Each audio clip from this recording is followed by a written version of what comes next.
Welcome to the second episode of the Dortmund Podcast. I think that you can hear the change of the microphone. I have just bought a new one. So today we're going to talk about the big transfer of Sebastian Haller to Borussia Dortmund. The replacement of Erling Haaland came to the Dortmund airport today this morning, the morning that I'm recording it, on the 23rd of June. And we're going also to talk about Bayern, the deal for Mane, that he has changed from Liverpool to Bayern Munich, and also about my ideal starting lineup for next season, and about what we could do and what we should achieve at least with the squad and the players that we have got. So about the transfer of Sebastian Haller, many people criticize him that the fee was really high.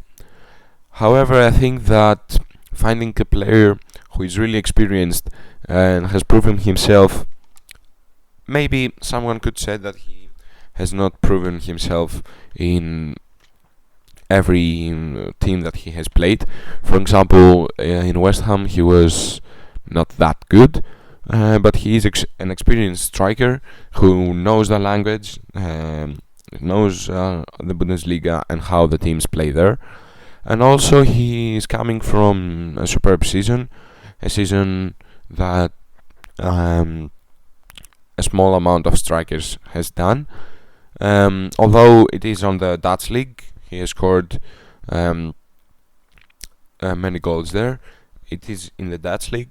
Someone could say that the Dutch league is not at the same level as the Bundesliga, and of course this is true.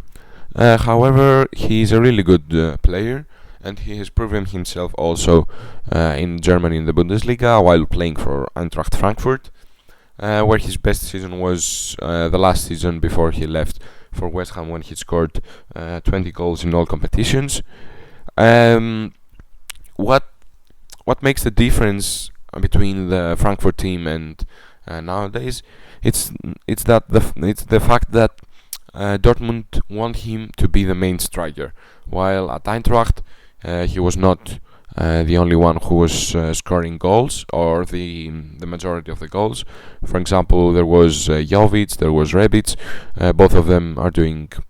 They made a big transfer to a bigger team. Rebic is now playing at AC Milan, and Jovic made a huge transfer of around 60 million, 65 million to Real Madrid.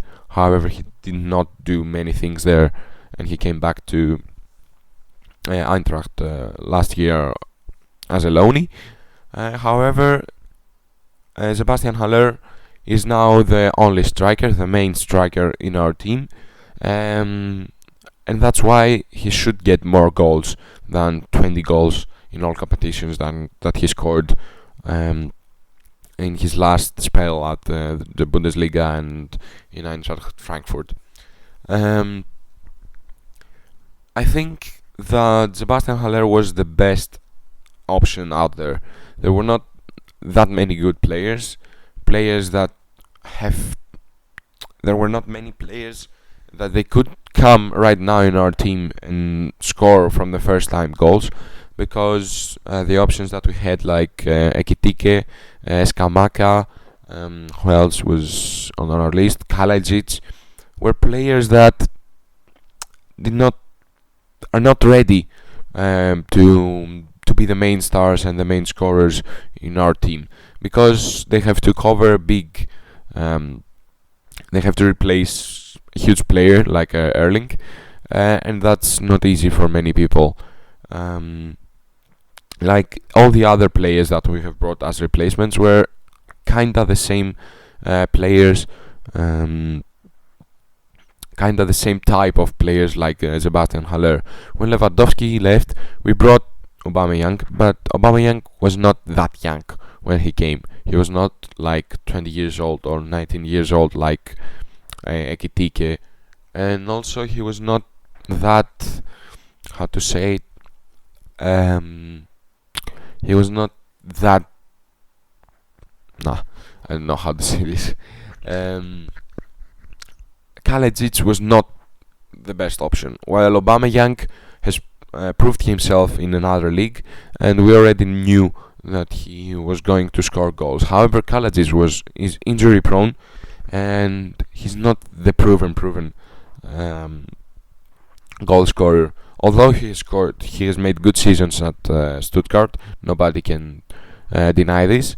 But Sebastian Haller is coming from an excellent season, where he became the first scorer of the Champions League, and we saw how good he is in the matches against us in the Champions League this year. I think that the transfer was easier after the departure of Erik ten Hag, because I think that ten Hag was the one that was supporting so much Sebastian Haller, and that's why when the coach at Ajax changed, Haller didn't want to stay at Ajax. The transfer fee, I'm not sure about it, because we have heard many things about how much we paid. The only sure is that Sebastian Haller becomes our biggest transfer in terms of how much we spent. He's the biggest transfer in Dortmund history. As the latest reports claim, I saw from Fabrizio Romano that the deal will be around 35 million plus bonuses, but Patrick Berger claimed yesterday that the fee will be around 31 million plus bonuses. I'm not sure. The transfer will be less than 40 million, but around there, like 30, 35, 37. Yeah. And also he's going to sign a 4-year contract. At the beginning we heard about a 5-year deal, but no, this is not true. A 4-year contract, and he will have a big salary. He will have a big wage in our team. He will claim around 7-8 million per year. I think that the fee is a little bit high. Like, we could spend a little less, but when you need a player to come straight into your team and score goals, then you have to spend this kind of amounts. Like, for big teams, 40 million is nothing. It's like a normal amount, nothing too special to worry about. However, we have made this amount such a big problem for us, because we are not used to spend so much money on a player. Like, we criticized about how much we have spent on Adeyemi, and we're doing the same now with Haller.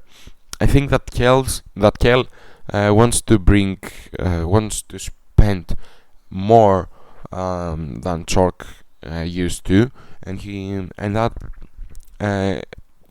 is the result of the change of our philosophy, because we see that Kel made transfers straight to solve our problems. We wanted defenders. He brought 2 excellent defenders in Zule and Slotterberg. We wanted a new midfielder because Axel was leaving. He brought Ostjan. We needed a second backup keeper. He brought Meyer, and he brought a player who will not earn so much money, and he will not have he will not want to play many games. So he might play in some cup games, and only when Kobel is injured or not. And he's an experienced one. He was playing at the second division, but that's what a second goalkeeper should look like. Like, having Burki or Hitz as our second goalkeepers was really expensive. Like, Burki was claiming around 5 and 6 million per season after the contract extension that he had on 2019, I think, or something like that.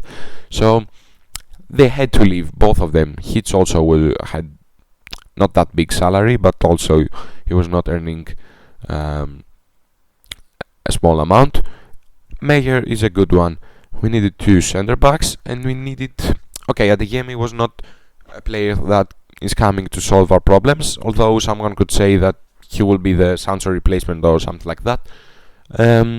Okay, I'm not sure even if he's going to start next year.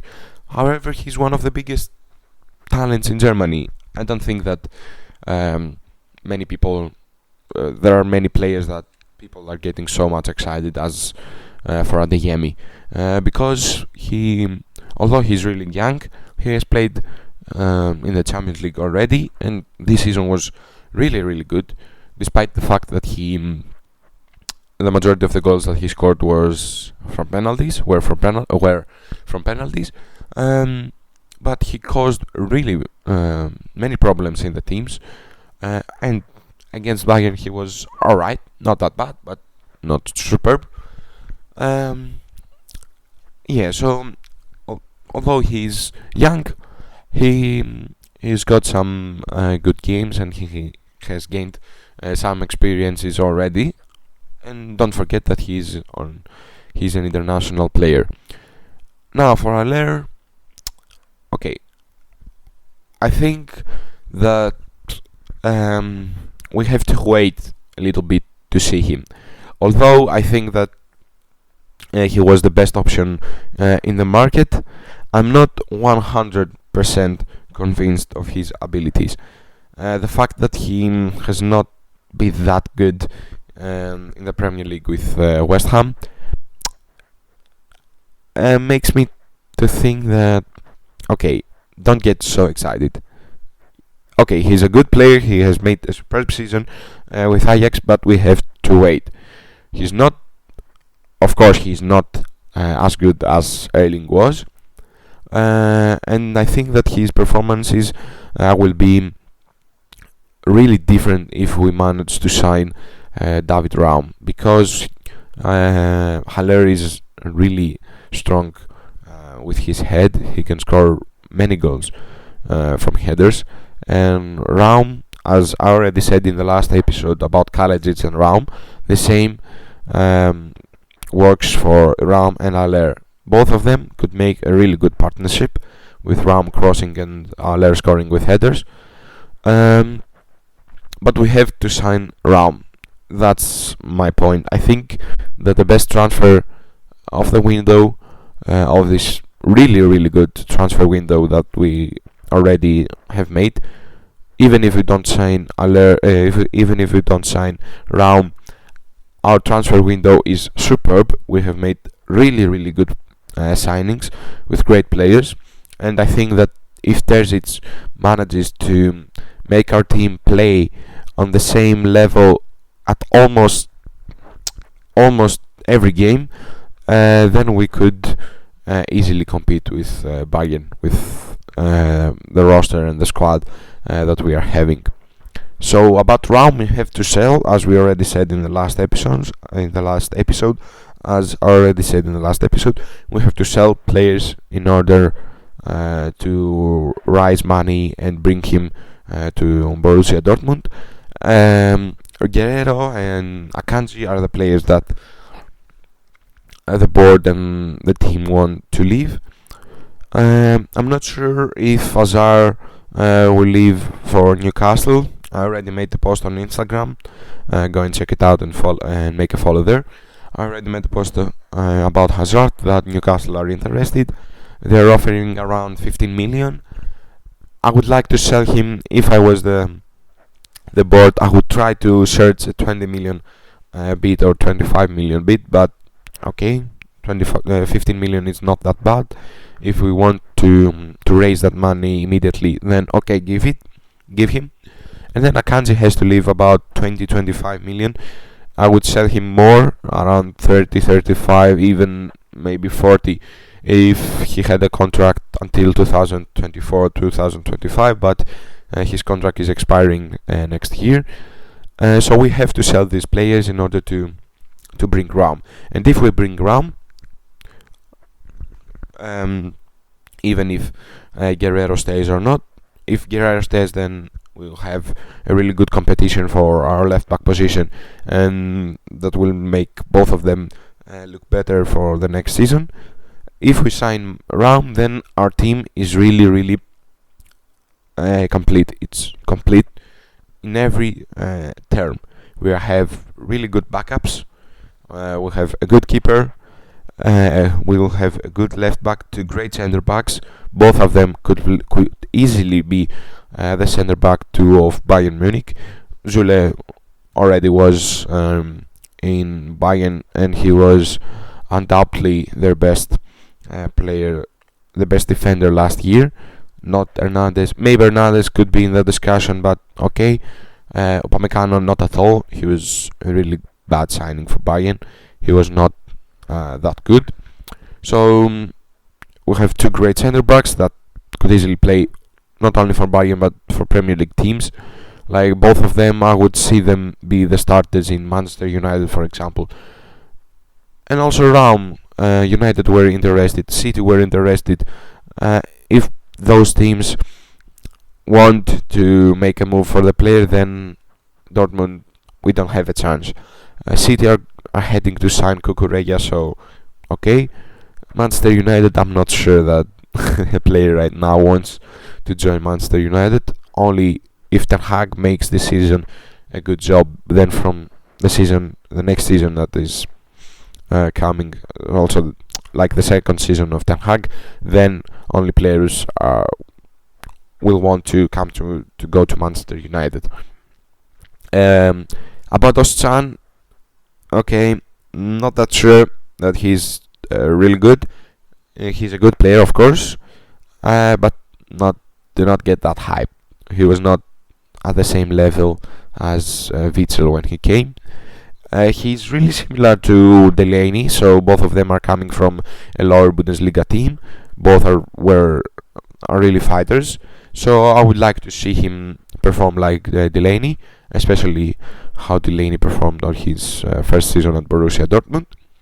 We have a really good striker. We have signed a really good winger slash striker on Adeyemi, and I think that the players that last season were not that good, this season will have an even better make even better performances. Like Brandt was some games last season, I thought that this player could play like in Real Madrid or Barcelona. He was really, really good, and when he's consistent, then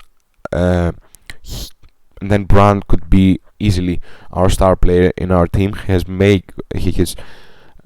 many really good attributes that nobody in our team has, but he has to play consistent, because that's the problem of Brandt. Malen, I think that this season will be Malen's season. What I saw last year in some periods was really, really good. Like he has gained some confidence that he didn't have on his first season. He has scored some goals that he didn't do in the beginning of the season last year. He scored some goals, and he was at some point he was scoring goal after goal, and really nice goals. I really like his moves and how he shoots in the near post down to the to make the keeper, to catch the keeper at slip. I think that he will score minimum 12 to 13 goals next year. I will go around 22 for Aller, or 20 22 for Aller, like there, or 20 until 20 to 25 goals for Aller. Adeyemi, I'm not sure if he will be the man that will score the most of the goals. I think that he will be more a creative player, and that's how the discussion is coming to what should Terzic make with our attacking force. We have Brandt, we have Royce, we have Reina, we have Aller, we have Malen, Adeyemi, and also the younger players like Bione Gittens and Brav. Gittens will undoubtedly be in the first team. What we saw from him in the last games of the season was really, really good. I forgot about Mukoko, who will gain more playing time next season because Terzic really believes in him. and that's one of the reasons that I believe that Terzic came back, because the Dortmund bosses really didn't want to lose Moukoko, and if Rose stayed, and he wouldn't play Moukoko that much. Dortmund want Moukoko to stay. They don't want to let him leave on a free next year, and that's why Terzic, who believes in him, who will make him not a starter but a player that will contribute to the rotation of the team, then he might want to extend his contract. Yeah. So about my ideal starting lineup, I will talk about this now because we already talked about the players. Okay, shortly we talked about the players before. I will talk about my ideal starting lineup now, and then I will talk about the Mane deal to Bayern. So goalkeeper position is secured. Gregor Kobel, no doubt. For me, last season he was top 3 Bundesliga keepers, and it's really sad to see that he was not on the contenders of the Bundesliga team of the season for last year. Although I can hear that he was not, he conceded many goals, but most of them, like I remember, only a few goals that I could blame Kobel, like against Stuttgart, maybe he could save some, or against Ajax in the Champions League matches or something like that. But this last season from Kobel was superb, and I think that this player could stay and make a Weidenfeller career to Dortmund, and he already said that he would be, if his career will end for him.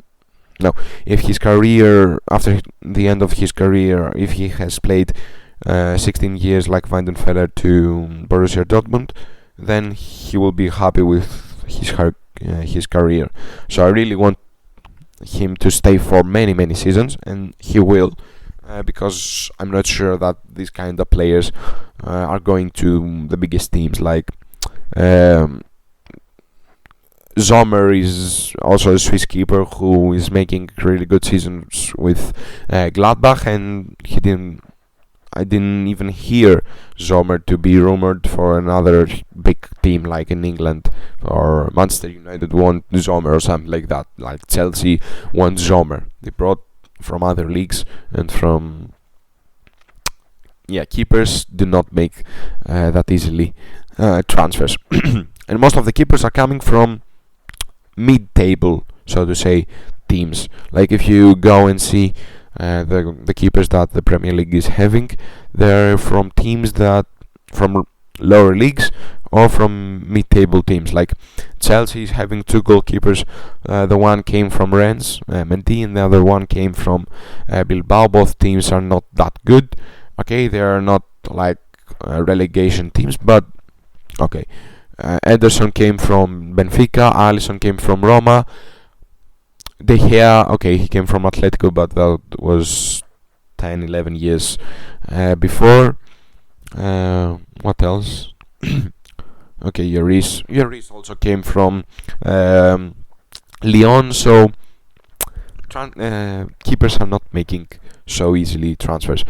Left back, I would want to have Raum, but I will now talk for the players that we have, so I will go with Guerrero there. I'm not sure about the how we should play on the defense, if we should try a 3-man defense. If Akanji stays, then yes, 3 defenders, and that's locked. If Akanji stays, if he doesn't, then 2 center backs, Zule and Slotterberg, no doubt. For the center backs, Hummels will come from as a substitution, he will come as backup for these center backs, and he will help them both. He has already played. Did he play with Zule at Bayern? Maybe they have played one season one season I think they have played, but they have played also in the national team together, and also both of them will help a lot. Slotterberg, who will develop even more this year, and maybe he could become the best defender in the Bundesliga and the best German defender, although I can hear that Rüdiger is at a bigger level right now. On the right back, Thomas Meunier, but I'm not sure if More performs the way he did when Terzic was our interim head coach, then why not going for Morey? I really like him, despite the fact that he's not that technically gifted. He's not the player that you say, "Whoa, that right back, such an attacking right back." He's really good defensively. Attacking wise, okay, not that great, but he gives everything on the pitch, and that's what we want to see. If you're not that good, I don't care, but you have to give everything on the pitch. Like, okay, Haaland, for example, was our best player, one of the best players that we have seen for years.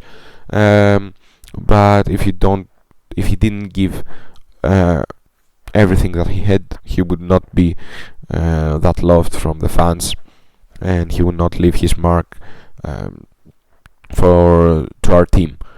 So I think that Terzic will start at the beginning Meunier, but if he sees that Morey is performing really well in the trainings or in cup matches and something like that, then why not Morey becoming our starting right back? I will go with a 4-2-3-1. So as our two midfielders or two CDMs.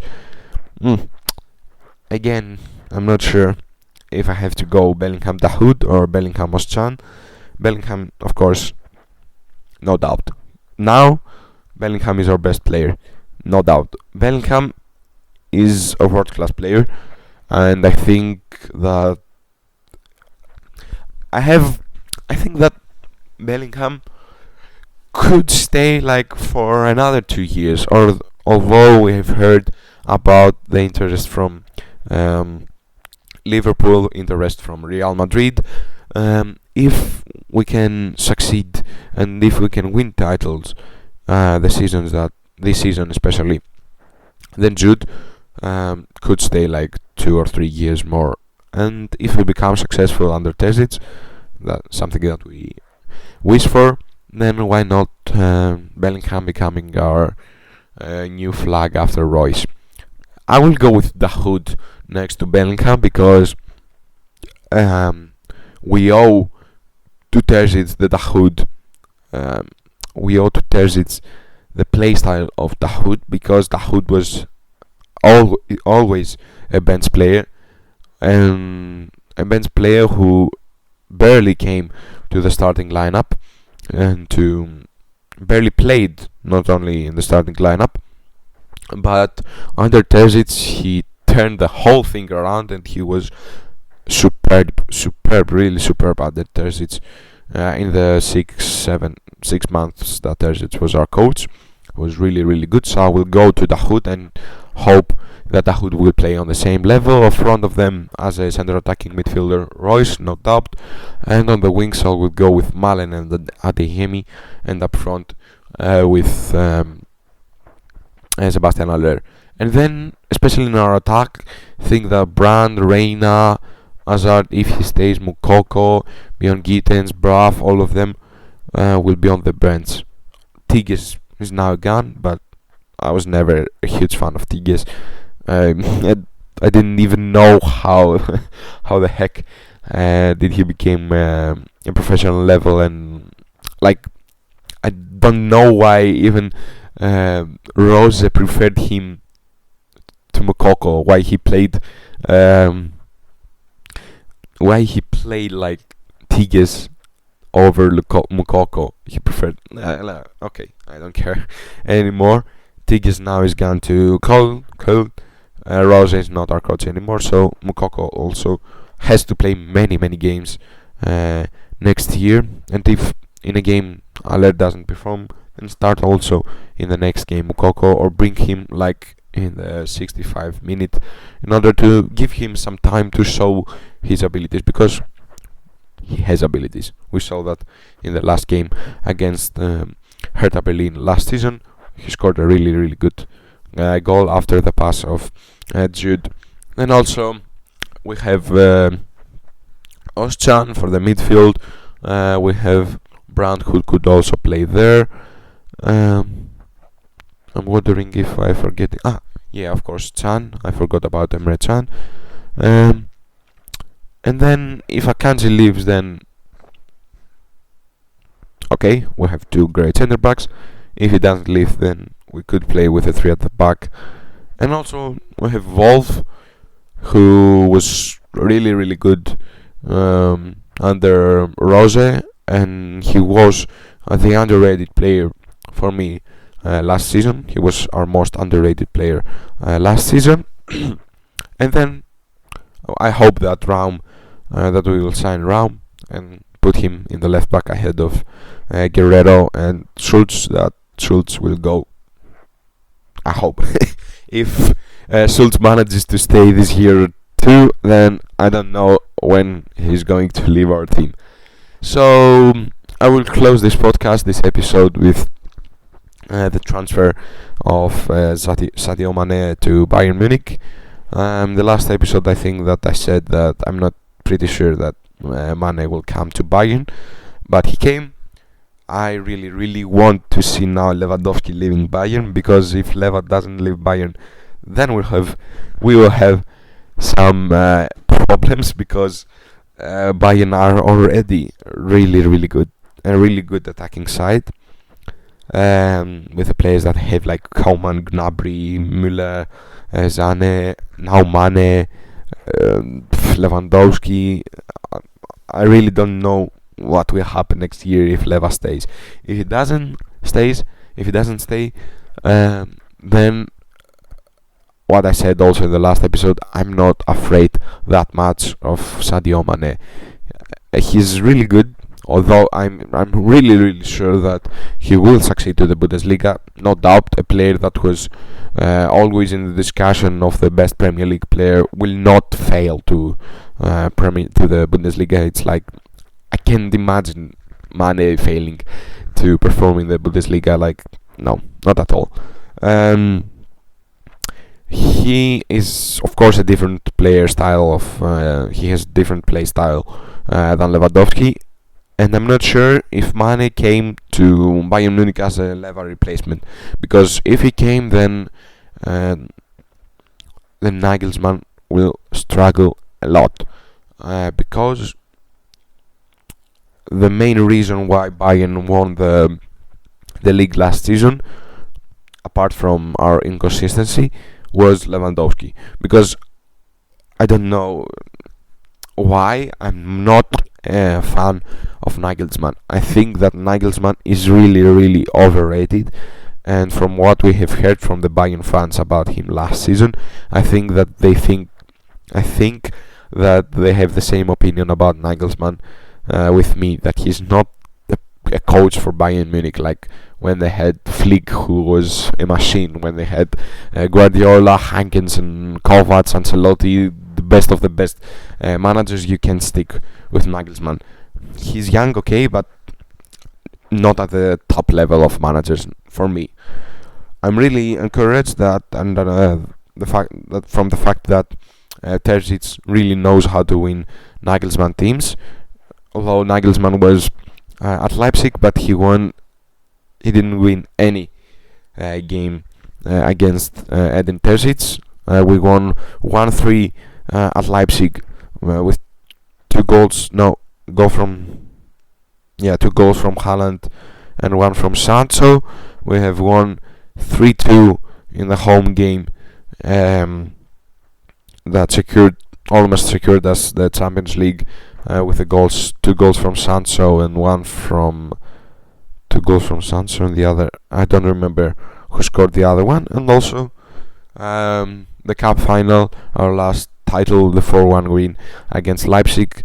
And in these matches, Leipzig didn't even perform that good to compete to us. Although Leipzig is not the same with Bayern, of course. Leipzig is, for me, like the the fifth or the sixth biggest team in Germany right now, and we have built a really good streak against. We had a really good streak against Leipzig, because last season we lost. Yeah, we lost both of the games against Leipzig. But okay, forget about last season. Last season was really bad in the defense. Things will change this season.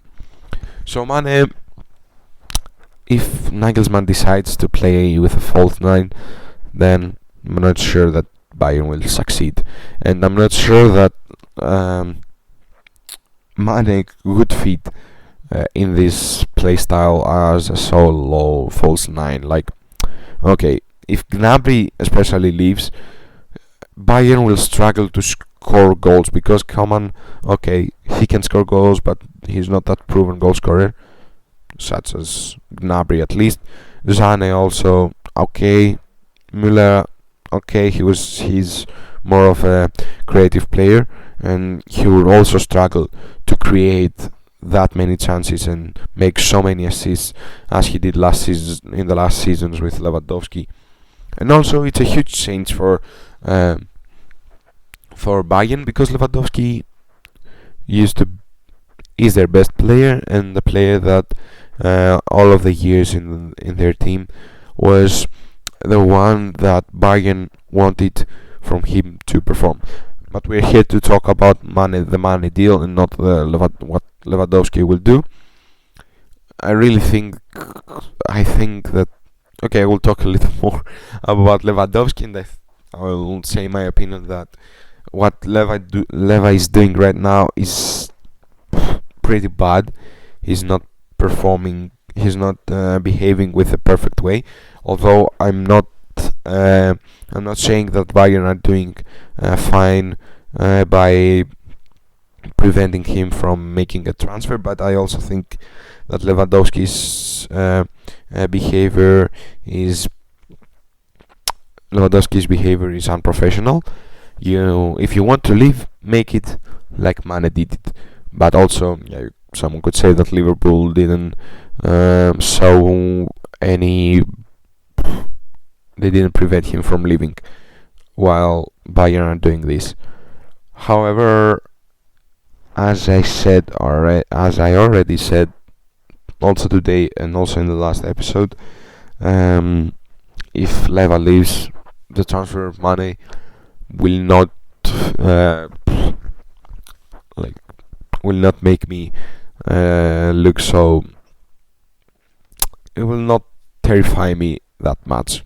But if Lewa stays and performs like the seasons before, if he stays and wants to perform to Bayern, then I'm not sure that even our new defense could handle this team. Mane is a really good player. He's a top 10 for me players in the world.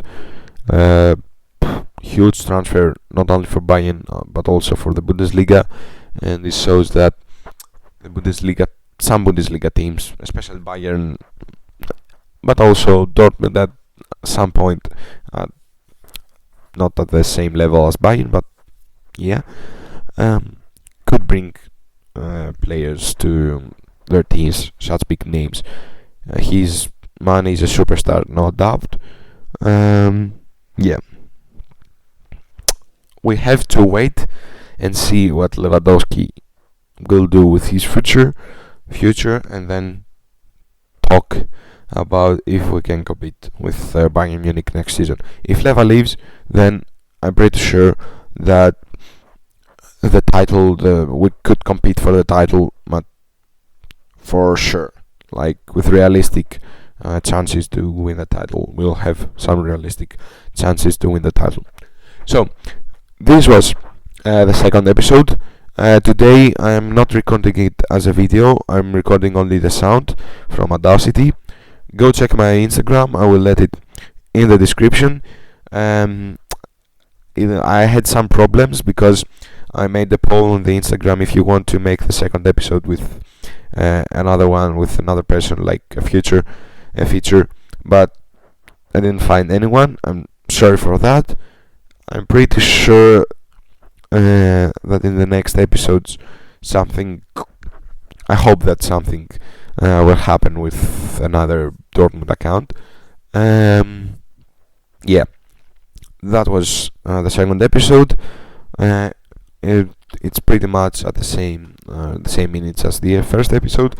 The only difference is the microphone that I'm using right now. I hope that you like the sound more. Probably you will. Go check my Instagram, as I already said. Leave a like to the video, subscribe to my channel, and see you in the next episode. And as the last thing to close this episode, I will try. I didn't try that much for this first episode, but I will try now to post it also, to post both of them to Spotify. So see you in the next episode.